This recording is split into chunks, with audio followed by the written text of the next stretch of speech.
जिस तरह से एल्डिहाइड का क्लासिफिकेशन हुआ है, सिमिलर उसी तरह से हम कीटोन्स को भी क्लासिफाई कर सकते हैं। अब कीटोन्स का क्लासिफिकेशन में भी आ जाएगा एलिफैटिक कीटोन्स और एरोमेटिक कीटोन्स। अब मैं वापस से ये डेफिनेशन नहीं लिख रहा हूँ एलिफैटिक और एरोमेटिक, वो आप समझ ही गए हैं। बट आगे बढ़ने के पहले मैं आपको याद दिला दूँ, कीटोन का जनरल फार्मूला हमने लिखा था R C double bond O R dash. अब ये R और R डैश, अभी मैं ख़ास तौर पे एलिफैटिक के लिए बात कर रहा हूँ, R और R डैश दोनों सेम भी हो सकते हैं या फिर डिफरेंट भी हो सकते हैं। अगर मान लीजिए कि ये R and R dash same है, ठीक है, ऐसे कंडीशन में इन कीटोन्स को हम कहते हैं सिंपल या फिर सिमेट्रिकल कीटोन। आप सिमेट्रिकल इस नाम को याद रखें, ये ज़्यादा चलन में होता है।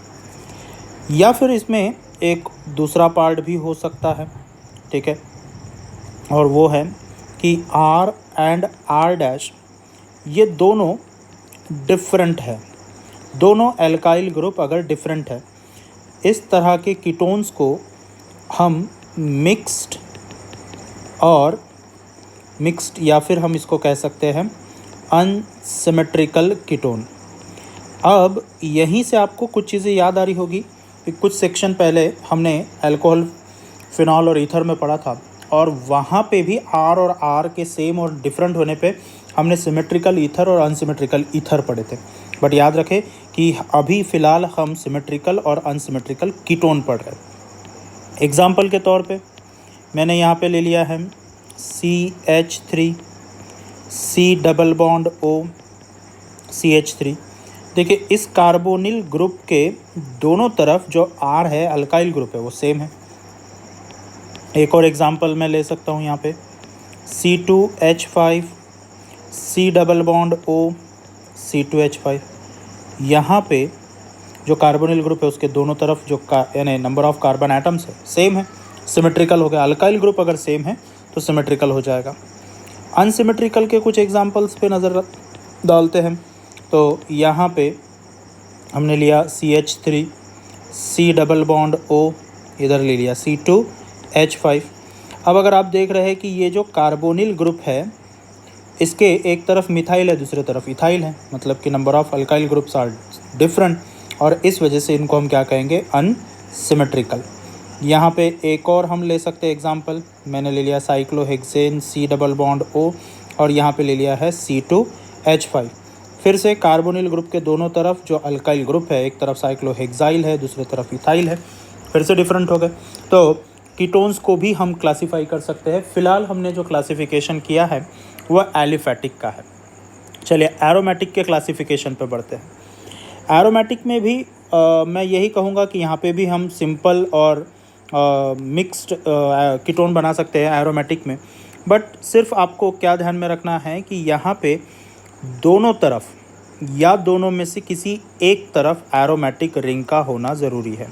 देखिए मैंने कहा दोनों तरफ या दोनों में से किसी एक तरफ एरोमेटिक रिंग का होना ज़रूरी है। जैसे कि मैंने यहाँ पे लिख दिया है ये बेंजीन रिंग, उसके बाद लगा दिया है C डबल बॉन्ड O, उसके बाद फिर मैंने लिख दिया है बेंजीन रिंग, ठीक है। यहाँ पे दोनों तरफ हमने एग्जांपल के में ले लिया है कीटोन, ठीक है, फंक्शनल ग्रुप कीटोन है, दोनों तरफ बेंजीन रिंग लगा हुआ है। ये एक एरोमेटिक कीटोन का एग्जांपल है। एरोमेटिक कीटोन होने के साथ साथ ये सिमेट्रिकल एरोमेटिक कीटोन है, सिमेट्रिकल एरोमेटिक कीटोन। एक और एग्जांपल ले रहा हूँ जिसमें ये हमने बेंजीन न्यूक्लियस लिया, यहाँ पे लगा दिया C डबल बॉन्ड O और यहाँ पे लिख दिया है CH3। अब देखिए मैंने पहले ही कहा था कि एरोमेटिक बनने के लिए किसी एक तरफ एरोमेटिक रिंग का, जो कि बेंजीन रिंग होता है मोस्ट ऑफ द टाइम, होना ज़रूरी है, ठीक है। अब हमारे पास एक तरफ एरोमेटिक रिंग है, बेंजीन रिंग है, दूसरी तरफ अल्काइल ग्रुप है। तो इस तरह के ग्रुप को अगर मैं ख़ास तौर पे नाम दूँ तो ये बन जाएगा alkyl aryl ketone, alkyl aryl ketone. Same हमने ईथर में भी पढ़ा था बस वहाँ पे लिंकेज का कार्बन सिंगल बॉन्ड ऑक्सीजन था और यहाँ पे कार्बन डबल बॉन्ड ऑक्सीजन है। ठीक है, अब इसे और किस तरह से क्लासीफाई किया जा सकता है, तो हम कहेंगे कि ये एक अनसिमेट्रिकल एरोमेटिक कीटोन है। ठीक है, अनसिमेट्रिकल एरोमेटिक कीटोन है। अब इसी को देखते हुए कि देखिए अभी हमने पढ़ा था थोड़ी देर पहले एल्डिहाइड के बारे में, एलिफेटिक और एरोमेटिक एल्डिहाइड हमने क्लासीफाई किया। इसके बाद हमने नंबर 2 पे कीटोन्स को लिया कि कीटोन्स को भी क्लासीफाई किया एलिफेटिक एरोमेटिक में। एलिफेटिक को फिर क्लासीफाई किया सिमेट्रिकल और अनसिमेट्रिकल कीटोन में। ठीक है, अब सवाल खड़ा होता है क्या कार्बोक्सिलिक एसिड भी क्लासीफाई किए जा सकते हैं। चलिए कार्बोक्सिलिक एसिड के बारे में बात कर लेते हैं। ठीक है, तो पहला तो जवाब मेरा ये है कि हाँ, कार्बोक्सिलिक एसिड्स का भी क्लासिफिकेशन होता है। Carboxylic acids are also classified as aliphatic carboxylic acid and aromatic carboxylic acid.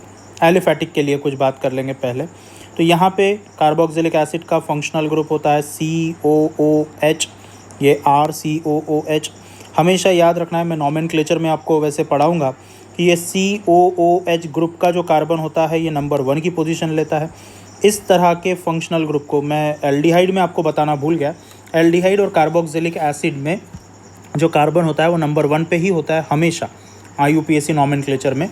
ठीक है, और इसलिए ऐसे फंक्शनल ग्रुप्स को हम कहते हैं चेन टर्मिनेटिंग फंक्शनल ग्रुप। वैसे मैं इसको आपको IUPAC नॉमेनक्लेचर में एक और बार पढ़ाने वाला हूँ। एग्जाम्पल समझते हैं। ठीक है, एग्जाम्पल के तौर पे हमने यहाँ पे लिया CH3COOH। एक और एग्जाम्पल ले लिया C2H5COOH। ठीक है, नंबर ऑफ़ एग्जाम्पल्स हम ले सकते हैं। फिर से यहाँ पे एक और एग्जाम्पल हमने ले लिया HCOOH। हाँ, अब एक नया यहाँ पे क्वेश्चन जनरेट होता है, सर हमने तो कहा था कि एलिफेटिक के लिए COOH का किसी कार्बन से अल्काइल ग्रुप से जुड़ना बहुत ज़रूरी है। यहाँ जो COOH ग्रुप है वो किसी अल्काइल ग्रुप से न जुड़ते हुए किससे जुड़ा हुआ है, हाइड्रोजन से। ठीक है, तो ये याद रखें, ये एक एक्सेप्शनल केस है। कैसा केस है? एक्सेप्शनल केस है, जहाँ पे ये कार्बन से न जुड़ने के बावजूद भी एलिफेटिक कार्बोक्सिलिक एसिड होता है। ठीक है, हम इसकी डिटेल बाद में आने वाले सेक्शंस में पढ़ेंगे। चलिए ठीक, और दूसरा सेक्शन अभी हम क्लासीफाई कर दें तो ये बन जाएगा हमारे पास में aromatic carboxylic acid. Aromatic carboxylic acid के भी कई सारे एग्जांपल्स हम ले सकते हैं। यहाँ पे ये डायरेक्टली बेंजीन रिंग को ही अटैच्ड होना चाहिए, ये बात को ध्यान रखें। ठीक है, COOH एक एग्जांपल हमने लिया। दूसरा एग्जांपल हम ले सकते हैं कि जिसमें हम इसको सब्स्टिट्यूशन भी दे सकते हैं। यहाँ पे जोड़ दिया COOH। ठीक है, यहाँ पे लगा दिया हमने मान लीजिए ब्रोमीन। अब आप नंबर ऑफ़ फंक्शनल ग्रुप लगाए, बट याद रखें कि आपका जो कार्बोक्सिलिक ग्रुप है वो ऐसे कार्बन को जुड़ा हुआ हो जो कि एरोमेटिक रिंग का ही पार्ट हो। ठीक है,